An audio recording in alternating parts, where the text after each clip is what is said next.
প্রতিদিনকার মতো সেদিনকেও আমি আমার ফেরিওয়ালার সাইকেলটা নিয়ে বাড়ি ফিরছিলাম। তার ভেতরে আমার সমস্ত মালামাল ছিল।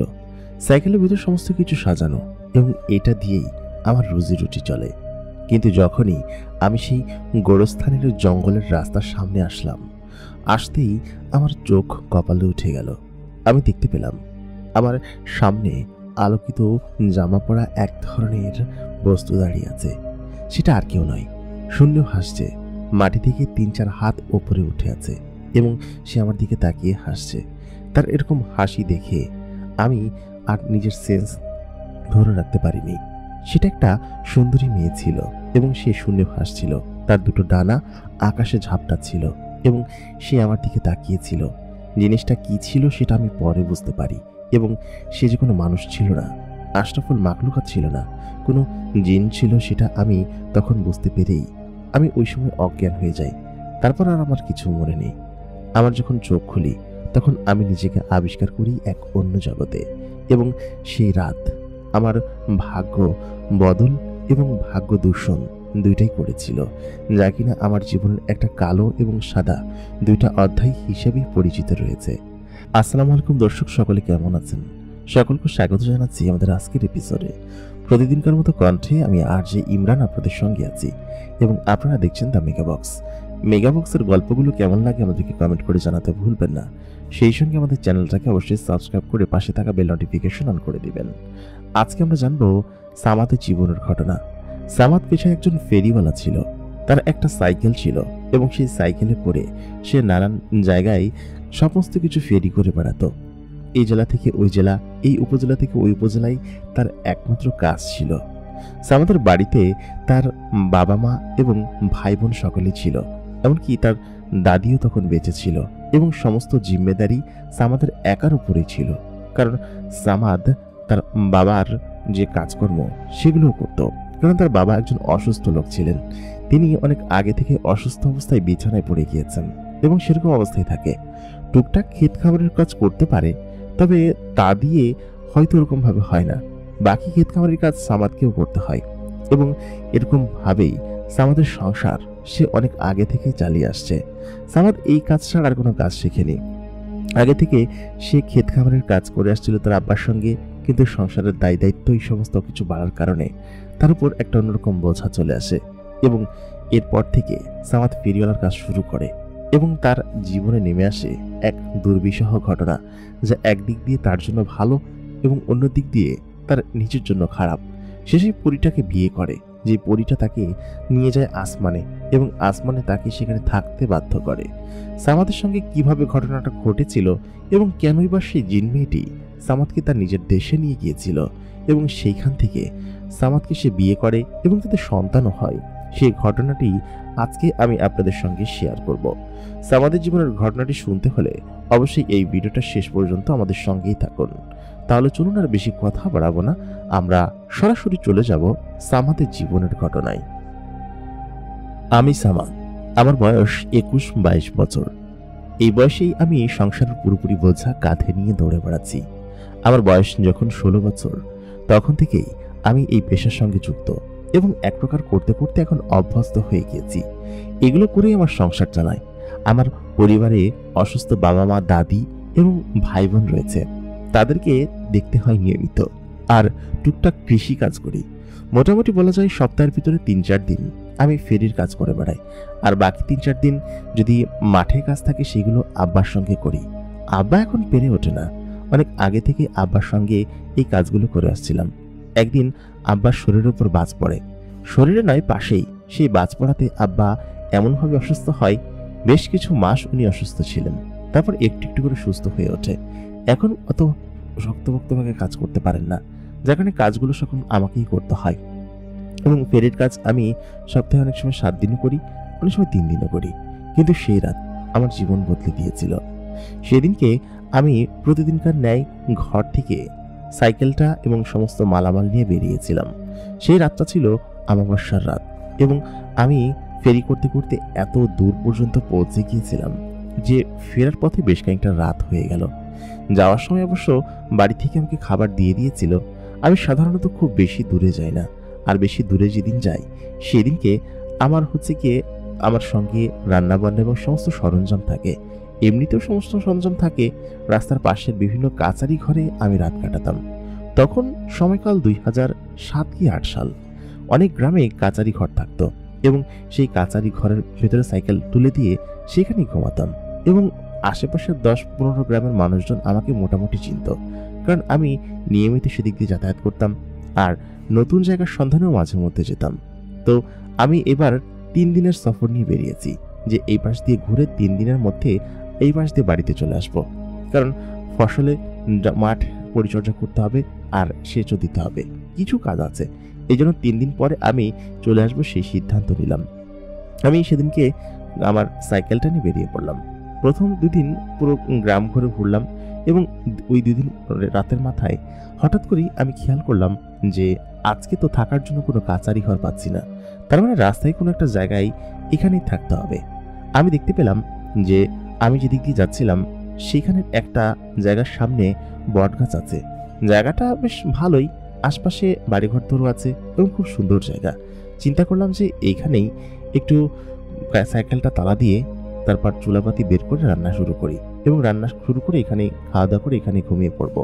আমার সাথে সমস্ত সরঞ্জাম সবসময় থাকতো এবং আমি যেহেতু বাইরে বাইরে থাকতাম, যেহেতু আমাকে এরকম বাইরে বাইরে থেকেই সমস্ত কিছু করতে হবে এবং অনেক দূরে না গেলে আসলে বিক্রি বাড়তো না, যার কারণে আমি অনেক সময় 2-3 দিনের সফরে বের হতাম।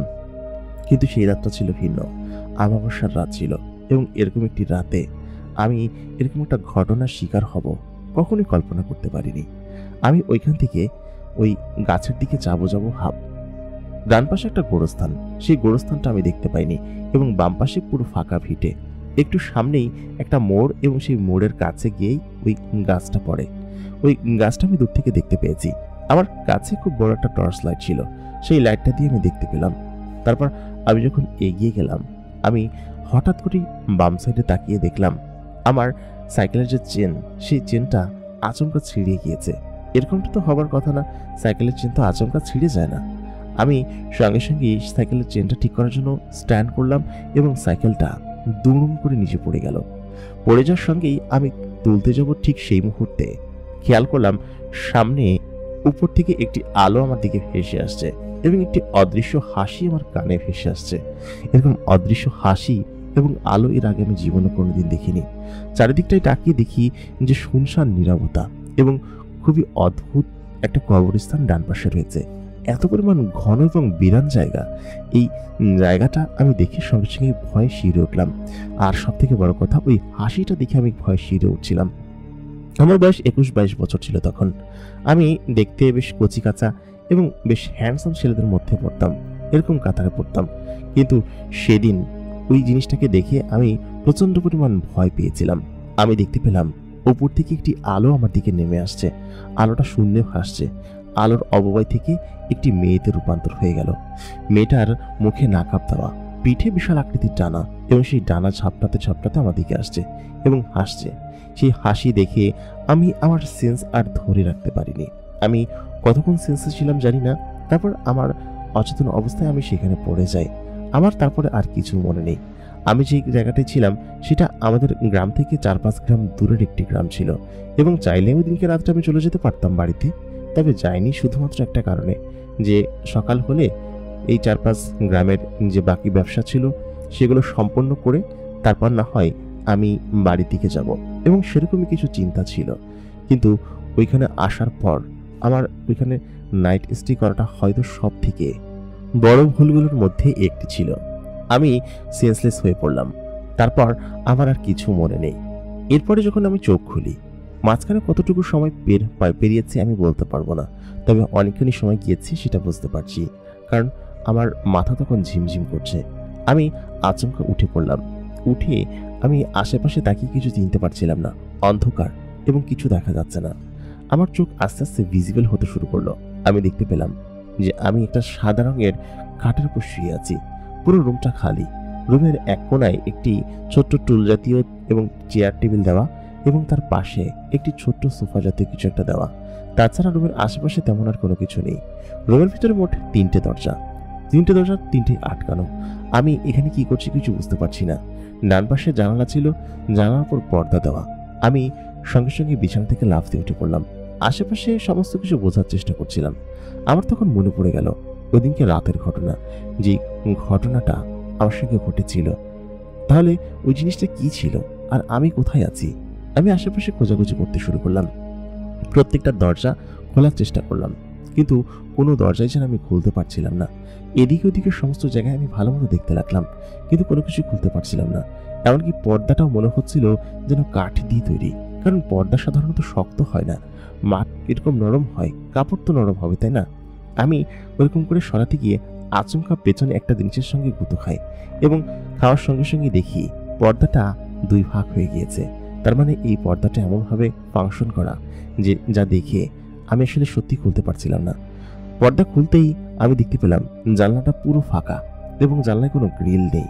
আমি সঙ্গে সঙ্গে নিচের দিকে তাকিয়ে হতবাক হয়ে গেলাম, কারণ আমি প্রায় 15 থেকে 20 তলার উপরে রয়েছি এবং ওইখান থেকে পুরো নগরী দেখা যাচ্ছে।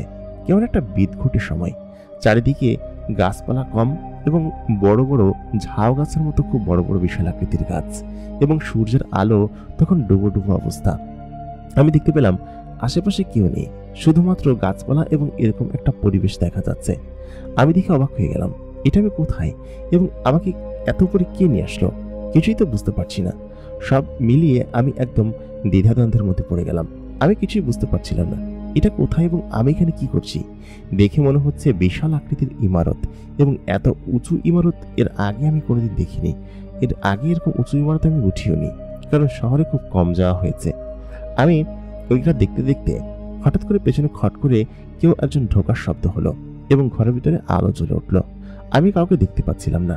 আমি তখন আচমকা খেয়াল করলাম একজন মেয়ে ঘরের ভিতরে ঢুকেছে। মেয়েটার মুখে নাকাব দেওয়া এবং পরনে সাদা রঙের এক ধরনের জামা পরা, তবে চোখে মোটা এবং গাঢ় করে কাজল দেওয়া। তাকে দেখতে অসম্ভব সুন্দর লাগছে। আমি সঙ্গে সঙ্গেই বললাম যে আপনি কে এবং আপনি এইখানে আমাকে কেন নিয়ে এসেছেন? আমি দেখে বুঝতে পারছি এটা সেই মেয়েটি, কারণ এই চোখ আমি এর আগেও দেখেছি এবং এই চোখে একটা মায়া আছে। তবে তার এরকম ভয়ঙ্কর রূপ ওই সময় দেখে আমি আসলেই ভয় পেয়ে গিয়েছিলাম। মেয়েটি আমার কাছে আসলো, কাছে এসে তার মুখের নাকাব সরালো এবং সরিয়ে বলল, আমার নাম মাহরুন। আমি বললাম, মেহরুন আবার কেমন নাম? সে বলল, এটা আমাদের নাম, আমাদের জিন জগতে এরকম নামই হয়ে থাকে। এটা শোনার পর তখন আমি আমার কানকে যেন বিশ্বাস করতে পারছিলাম না। আমি বললাম, জিন জগৎ মানে? মেয়েটি তখন বলল, হ্যাঁ, আমি একটা জিন মেয়ে এবং আমি তোমাকে এখানে নিয়ে এসেছি। আমি বললাম, কেন কেন তুমি আমাকে নিয়ে এসেছো? জিন মেয়েটি তখন বলল, আমি নিয়ে এসেছি কারণ আমাকে তোমার পছন্দ হয়েছে। আমি অনেক বছর পর পর এক একজনকে পছন্দ করি এবং এখানে নিয়ে আসি। আমার এর আগের যে মানুষ স্বামী ছিল সে মারা গিয়েছে।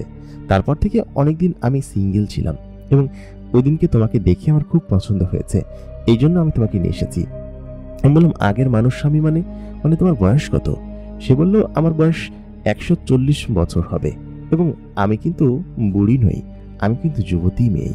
তোমাদের এলাকার 28-29 বছর মেয়ের বয়সী আমি, এবং তোমার একদম খুব কাছাকাছি আমি থাকবো এবং তোমাকে আমি ভালোবেসে ফেলেছি।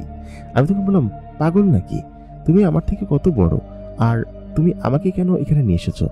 এই কথা বলে আমি তার দিকে এক প্রকার তেড়ে আসলাম। সে তখন আমাকে থামিয়ে দিয়ে বলল, দাঁড়াও, এখানে আমার কাছে আসবে না। কারণ হচ্ছে আমি তোমাকে যেটা বলেছি ঠিক সেটাই। আমি তোমাকে পছন্দ করেছি এবং তোমাকে ভালোবেসে ফেলেছি।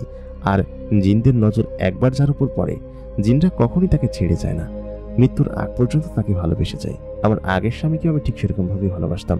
তারপর আমি প্রায় 30 বছর একদম আমি কারোর সাথে প্রেম করিনি, কিচ্ছু করিনি, কোনো জীবনসঙ্গীও খুঁজে পাইনি। অনেক মানুষ দেখেছি, অনেক জিন দেখেছি, কিন্তু কাউকে আমার ভালো লাগেনি। তোমাকে আমার খুব ভালো লেগেছে। আমার আগের স্বামীকে আমি ভালোবাসতাম। সে মারা যাওয়ার পর আমার মনের মধ্যে অনেক দুঃখ কষ্ট ছিল এবং তারপর আমি তাকে এরকমভাবে ভুলে যাই আস্তে আস্তে, কিন্তু এখনো তাকে মনে পড়ে। কিন্তু আচমকা তোমাকে সেদিন আমি যেতে দেখি এবং তোমাকে দেখে সত্যি আমি তোমাকে ভালোবেসে ফেলি এবং আমি তোমাকে বিয়ে করতে চাই। তোমার কোনো আপত্তি নেই তো? আমি বললাম, আপত্তি অবশ্যই আছে। আমি কেন তোমাকে বিয়ে করব?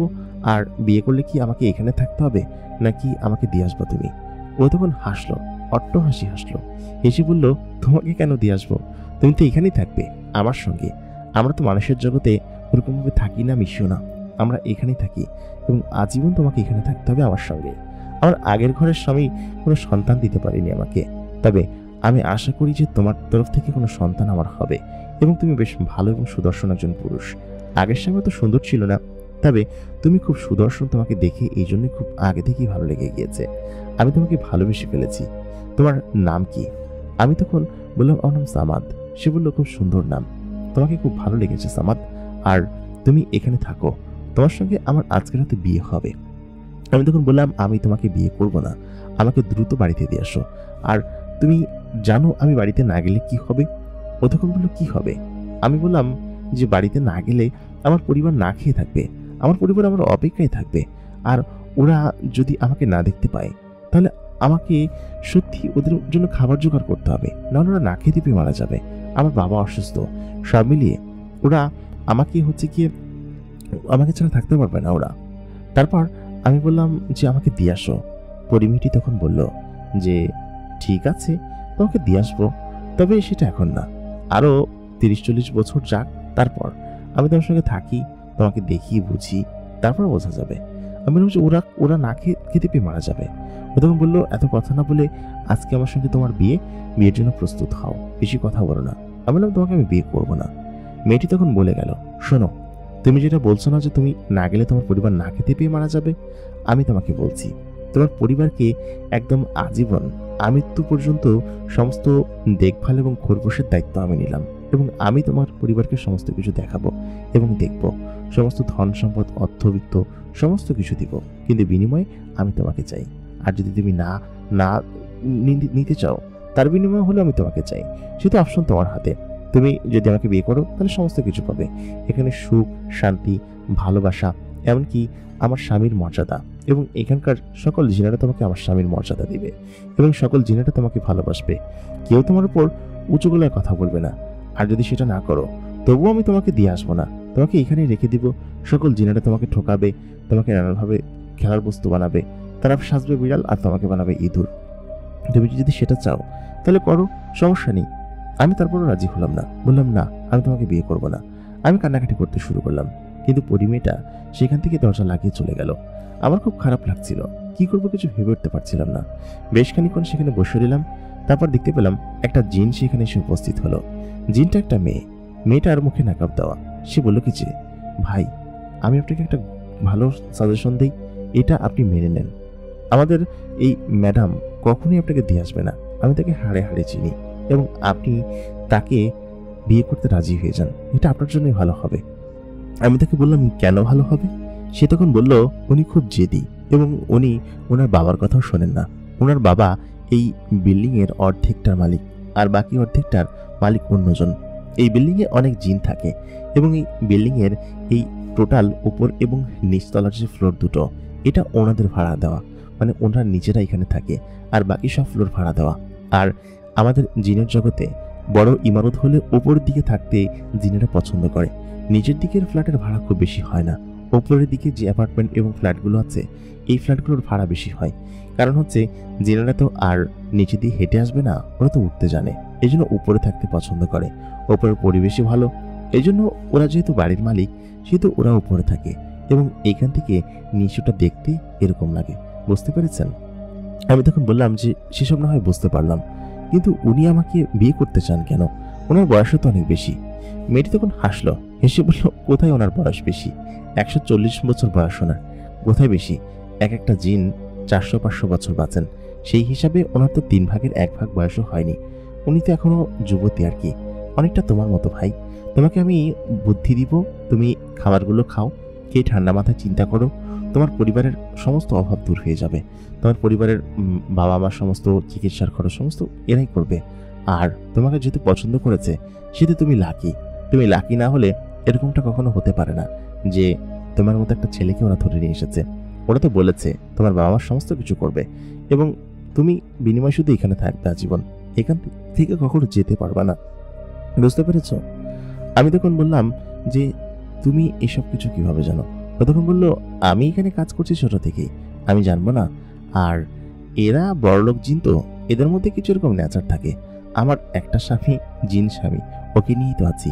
এদের বড়লোকদের চিন্তা ভাবনা কি আসলে আমি নিজেও জানি না। ঠিক আছে ভাই, আমি যাই, বেশিক্ষণ কথা বলতে নেই তোমার সঙ্গে। তারপর আমি ভাবলাম যে কি করব। প্রায় সন্ধ্যা পর্যন্ত সেখানে বসে রইলাম, কোনো কথাবার্তা বললাম না। চুপচাপ সেখানে বসে আমি শুধুমাত্র চিন্তা করলাম কি করা যায়। তখন ভাবলাম যে না, আসলে আত্মসমর্পণ করা উচিত এবং বিয়ে করলে সম্ভবত আমার জন্য বিষয়টা ভালো হবে এবং আমার পরিবার সুখে থাকবে। এবং আমি ওদিনকে রাত পর্যন্ত তার জন্য অপেক্ষা করলাম। হঠাৎ করে দরজা খুলে গেল। আমি দেখতে পেলাম পরি মেয়েটি ঘরের ভিতরে প্রবেশ করেছে। তিনি তখন এসে বললেন, কি ব্যাপার, তুমি রাজি হয়েছ? আমি বললাম যে তুমি যা যা বলেছো তাই তাই করবে তো? যদি সেটা করো তাহলে তোমাকে বিয়ে করতে আমার কোনো আপত্তি নেই, এবং আমার পরিবারের লোকজনকে তুমি কি বলবে? সে তখন বলল যে তোমার পরিবারের লোকজনকে কি বলবে সেটা তুমিই বলবে, কারণ আমি তোমাকে একদিন তোমার পরিবারের কাছে যাওয়ার সুযোগ দিব এবং তার আগে আমি তোমার পরিবারকে ধন সম্পদ এবং সমস্ত কিছু দিয়ে সমৃদ্ধ করব। আমি জানি তোমার পরিবার ধন সম্পদ পাওয়ার পরে তোমাকে ভুলে যাবে এবং তোমাকে চিনতেও পারবে না। সেহেতু আগে বিয়ে করার পরে 6 মাস তুমি আমার সঙ্গে থাকবা এবং এই 6 মাস আমি তোমার পরিবারকে এত পরিমাণ ধন সম্পদ দিব যে যাতে করে তোমার পরিবার তোমার কথা ভুলে যাবে, এবং তুমি সেটা দেখো। আমি তোমাকে এটা ওয়াদা করছি। এরকমটা আজকে নতুন নয়, আমাদের জিন জগতে অসংখ্য বার ঘটেছে। আমি যেন তার কথা বিশ্বাস করতে চাইছিলাম না। আমি বললাম, না, এরকমটা না, আমার পরিবারের লোকজন সকলে আমাকে বেশ ভালোবাসে। তখন সে বলল, একদমই না, সকলে তোমার টাকা এবং তোমার রোজগারকে ভালোবাসে। তুমি আজকে রোজগার করা বন্ধ করে দাও, কালকে দেখবে সকলে তোমাকে আর পাত্তাও দিবে না। সেহেতু এটা তুমি মিলিয়ে নাও এবং দেখো যে এটাই তোমার সঙ্গে হবে। আমি তখন বললাম যে না, এরকমটা হবে না। সে বলল, আচ্ছা ঠিক আছে, প্রমাণ দেখো, তুমি বিয়ে করার জন্য প্রস্তুত? আমি বললাম যে হ্যাঁ, প্রস্তুত আমি। তখন সে আমাকে খুব সুন্দরভাবে সাজানোর জন্য কিছু কাপড় দিল। কাপড়গুলো আমি পরলাম। পরার পর আমাকে সত্যি বেশ সুন্দর লাগছিল। এরকম সুন্দর আমি আমার নিজেকে কোনোদিন দেখিনি। এত চমৎকার লাগছিল নিজেকে দেখতে। তারপর আমি উঠে চলে গেলাম ওইখানে কাপড় নিয়ে সাজার জন্য। সমস্ত জিনিস আমাকে কিছু জিন সাজিয়ে গুজিয়ে এবং গুছিয়ে দিল। বেশ খানিক্ষণ পর দুটো জিন আমাকে নিতে আসলো। সেখান থেকে নিয়ে সিঁড়ি বেয়ে নিচের কক্ষে নিয়ে গেল। এই জায়গার রুমগুলো বেশ অদ্ভুত। এরকম অদ্ভুত এবং সুন্দর জায়গায় এর আগে আমি কখনো দেখিনি। খুব সুন্দর পরিপাটি এবং সাজানো গোছানো। আমি চারিদিকটা নজর বুলিয়ে দেখতে লাগলাম। আমার কাছে বেশ অদ্ভুত এবং সুন্দর লাগছিল। আশপাশের সমস্ত পরিবেশ বেশ মায়াময় ছিল। আমাকে নিচে নামিয়ে একটা রুমের ভেতরে নিয়ে যাওয়া হলো। রুমটা বিশাল বড়।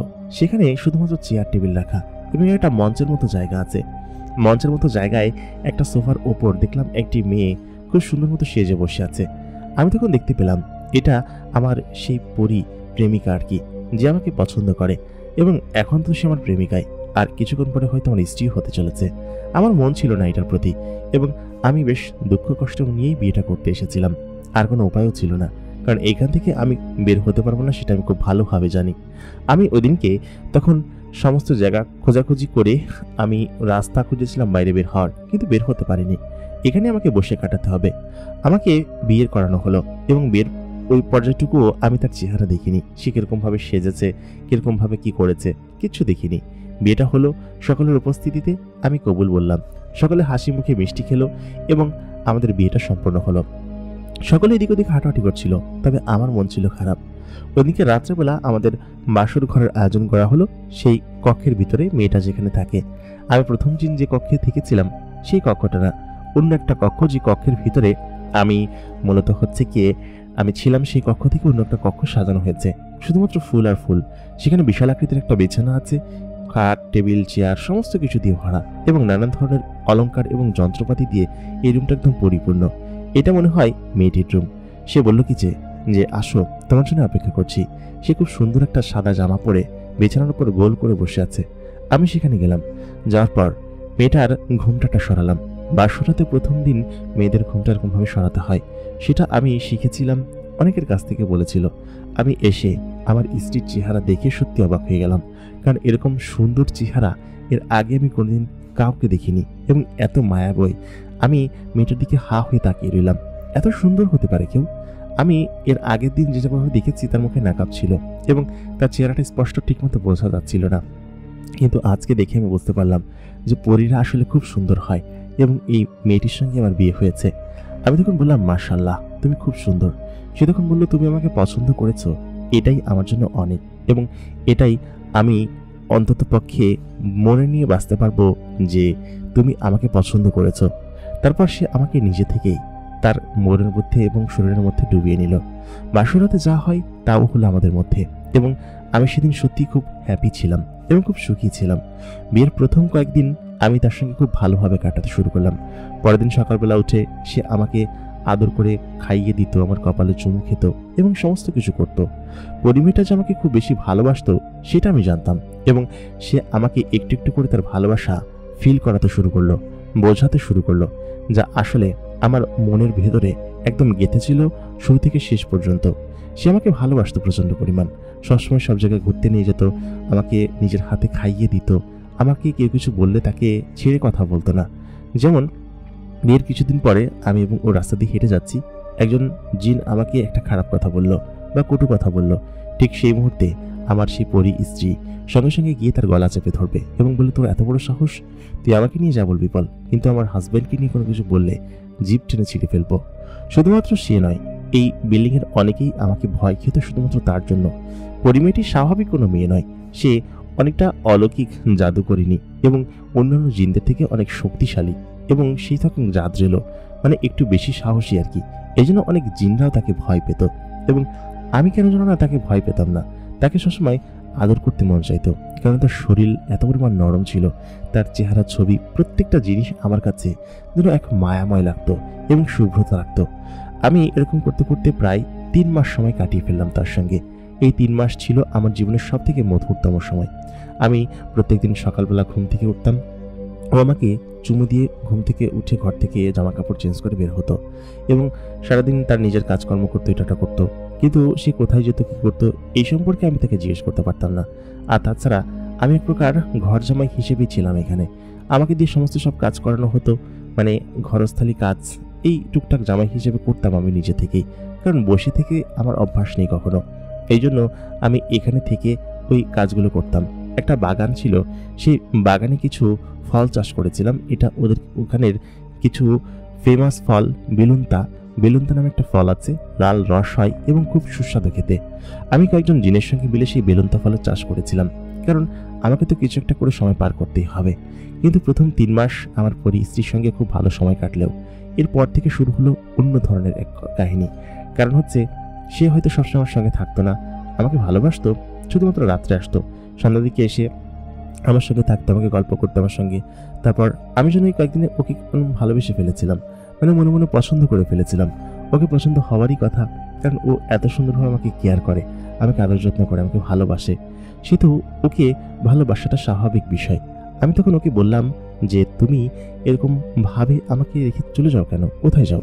ও তখন আমরা কোথায় যাবো তোমাকে বলতে হবে নাকি, আর তোমার সঙ্গে তো আমি আসি, সন্ধ্যা থেকে একদম পরদিন সকাল 10টা-11টা পর্যন্ত তোমার সঙ্গেই থাকি, শুধু দিনের কিছু অংশ বাইরে থাকি, কাজকর্ম থাকে, বিভিন্ন জায়গায় যাই। এই জন্য আমি তাকে কখনো জিজ্ঞেস করিনি, অথচ সে আমাকে সত্যি খুব ভালোবাসে, তা আমি খুব ভালোভাবে জানি।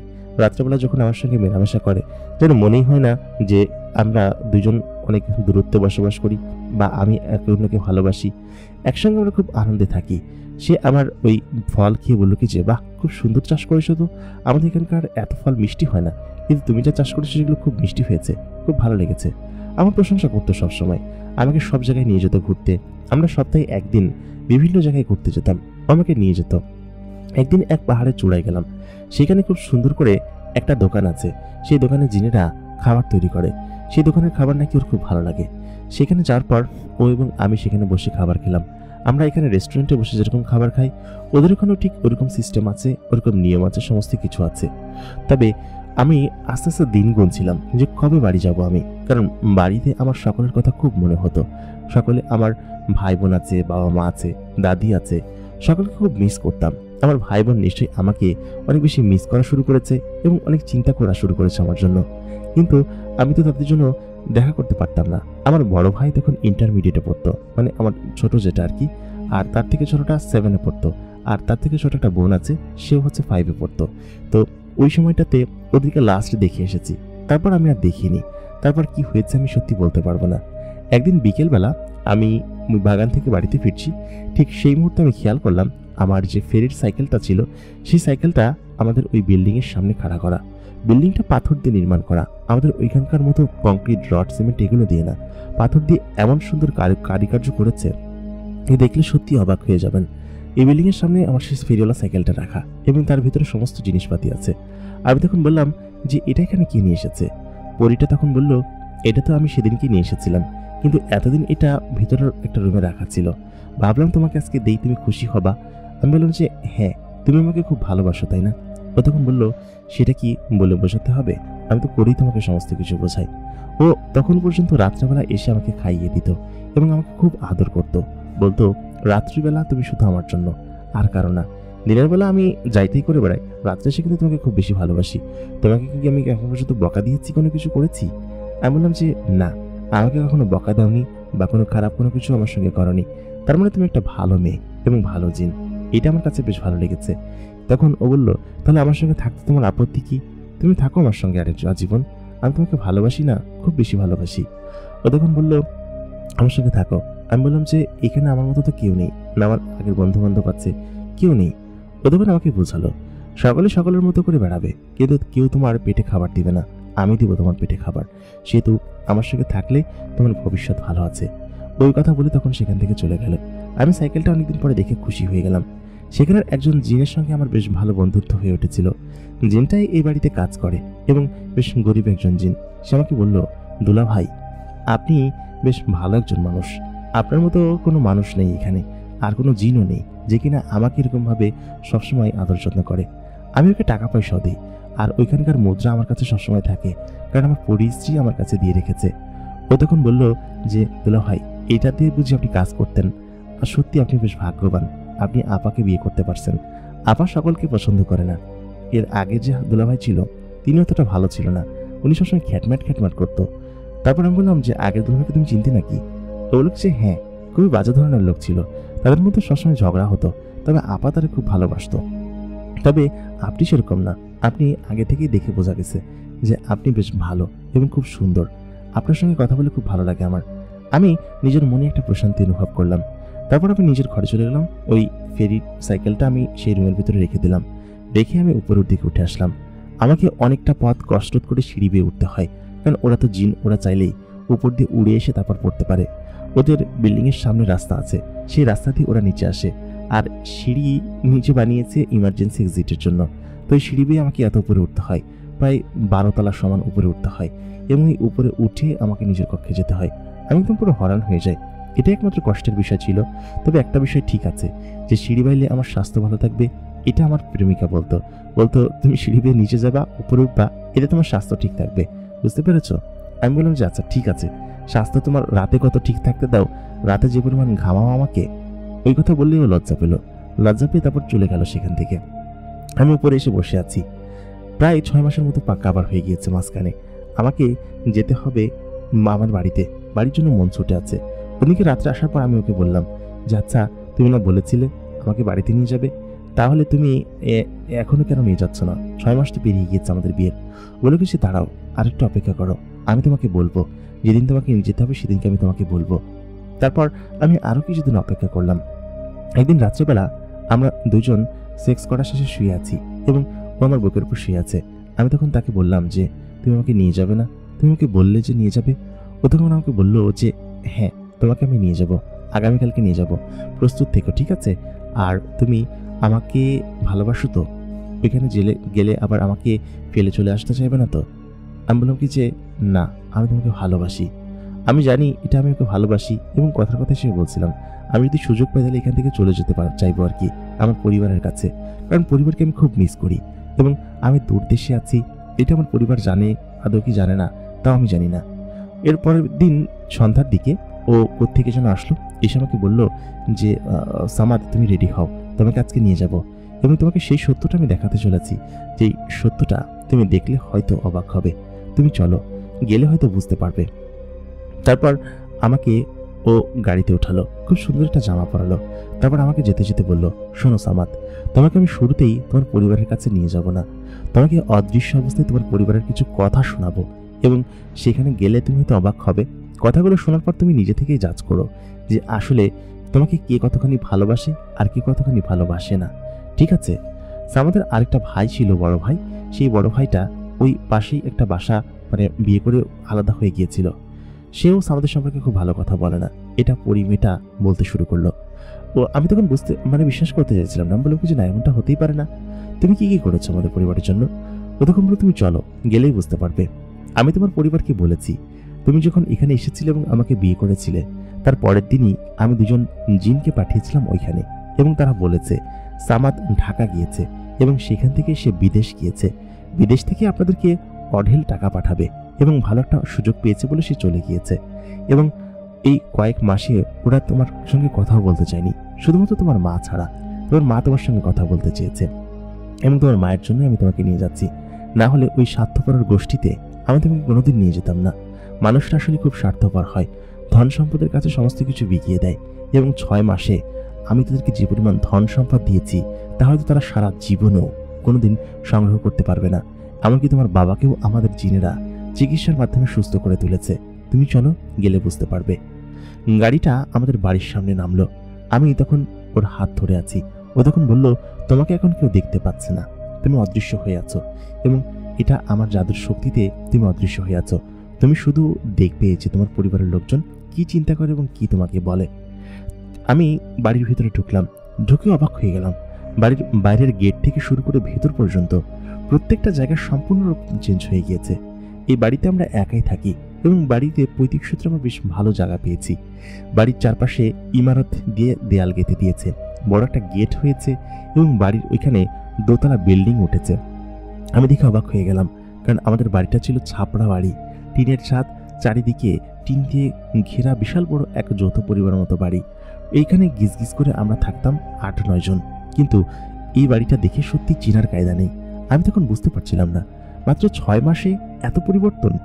তখন পরিমেয়েটি বলল, মানে আমার স্ত্রী, যে এইটা আমার জিনেরা করেছে এবং তোমার পরিবারকে প্রত্যেক মাসে কাড়ি কাড়ি টাকা পাঠিয়েছে, শুধুমাত্র তুমি বিদেশ আছো সেই চিন্তা করে। তুমি এখন গিয়ে একটা কথা বলবা, সেটা হচ্ছে না না থাক, আগে তুমি তাদের কথা শোনো, এবং আমি একজন জিনকে পাঠাচ্ছি ওদের সঙ্গে কথা বলার জন্য, ঠিক আছে? তারপর একজন জিন সেখানে উপস্থিত হলো। ঘরের দরজা টোকা দেওয়া হলো। ঘরের দরজা থেকে ওরা ঘর থেকে বেরিয়ে আসলো। তারপর সকলে বাইরে বেরিয়ে আসলো। সেই জিনটা, যে জিনটা প্রথম দিন তোমাকে বিদেশ পাঠাবে বলে এখানে এসেছিল, তারপর সেই জিনটা বলল যে আসলে বিদেশে আপনাদের ছেলে সামাদ, ও আসলে ফেরত চলে আসতে চাচ্ছে। তখন সকলে বলল, কেন ফেরত চলে আসবে কিসের জন্য? তখন ওই জিন লোকটা বলল, ফেরত চলে আসবে কারণ ওর ওইখানে আসলে থাকতে মন চাচ্ছে না। টাকা তো অনেক আছে, অনেক টাকা কামায়, প্রায় 4-5 লাখ টাকার মতো বেতন পায়। ওই টাকা বাড়িতে পাঠাবে। এখন তো ঘর বাড়ি সমস্ত কিছু হয়ে গিয়েছে, আসলে বাড়িতে আপনাদেরকে ছেড়ে দূরে থাকতে পারছে না, এই জন্য চলে আসবে আর কি। এই কথা শোনার পর সর্বপ্রথম আমাদের বাবা বলল, কেন চলে আসবে? টাকা পয়সা ছেড়ে কেন চলে আসবে? বাপ মা কি আসল নাকি? টাকা পয়সা কামাক, আমাদেরকে দিই, আমরা খাই দাই ঘুরি ফিরি বেশ ভালো আছি। আর ও এসে কি করবে? ও আমাদেরকে টাকা দিচ্ছে, তাতে কি হয়েছে? আমাদের আরো টাকা লাগবে। তারপরে ওর বোন বলল যে হ্যাঁ, ভাইয়ার আসার দরকার নেই, ও আসলে আমাদের টাকা বন্ধ হয়ে যাবে, আমরা এরকমভাবে চলাচল করতে পারবো না। শুধুমাত্র কি তাই, তার ভাই যেটাকে সে পড়ালেখা করিয়েছে ভার্সিটিতে উঠেছে, সে তখন বলল, ভাইয়া যদি এখন চলে আসে আমার ভার্সিটির ফি কে দিবে? আমি যে প্রাইভেট ইউনিভার্সিটিতে ভর্তি হয়েছি, এটা কিভাবে মেনটেন হবে? সব মিলিয়ে সকলেই এক প্রকার নেগেটিভ কথাবার্তা বলছিল এবং বলছিল যে ওর আসার দরকার নেই এবং ও কেন আসবে, এরকমটাই কথা আর কি। কিন্তু ওর মা শুধুমাত্র বলছিল, ছেলেটা এতদিন গেছে, আসতে চাচ্ছে আসুক না, তারপর আবার চলে যাবে। সকলে তাকে ধমক দিয়ে থামিয়ে দিল, দিয়ে বললো কি যে ও আসার দরকার নেই, ওর আসলে কি হবে, 5 বছর থেকে আসুক, তারপর আসবে না হয়। সকলের কথা শুনে তখন আমার চোখ দিয়ে পানি পড়তে শুরু করলো। আমি তখন বললাম যে আমি এখানে আর ফেরত আসতে চাই না, ওদের সঙ্গে আমি কথাও বলতে চাই না, আমি শুধু আমার মায়ের সঙ্গে দেখা করতে চাই। তখন পরিমেয়েটি বলল, ঠিক আছে, আমি তোমাকে আগে থেকেই বলেছিলাম যে তোমার পরিবারের লোকজন শুধুমাত্র স্বার্থ খোঁজে এবং স্বার্থের লোভে সে তোমাকে বিক্রি করে দিতেও প্রস্তুত আছে। তবে আজকে থেকে তুমি ডিসাইড করো, আমি কি তাদেরকে টাকা পাঠাবো নাকি পাঠাবো না, তুমি ডিসাইড করো। আমি তখন বললাম যে না, তুমি তাদেরকে টাকা পাঠিও, তবে যতটুকু প্রয়োজন ঠিক ততটুকুই, তার বেশি নয়। আর আমার মায়ের সঙ্গে আমি মাঝে মধ্যে দেখা করতে আসতে চাইবো, সেটা তুমি আমাকে বাধা দিও না প্লিজ, দয়া করে। তখন ও বললো, আচ্ছা ঠিক আছে, তোমার মায়ের সঙ্গে দেখা করতে তোমার এখানে আসতে হবে না, তোমার মাকেই আমি কিছুদিন পর পর এখানে নিয়ে যাব, আমার জিনেরা তোমাকে এখানে নিয়ে আসবে, ঠিক আছে? আজকের পর থেকে কোনো দিন তুমি তোমার পরিবারের সঙ্গে দেখা করতে পারবে না, এমনকি মানুষের জগতে আসতে পারবে না। এই ওয়াদা করে তুমি আমার সঙ্গে যাবে এবং আর কোনোদিন এখানে আসবে না, বুঝতে পেরেছো?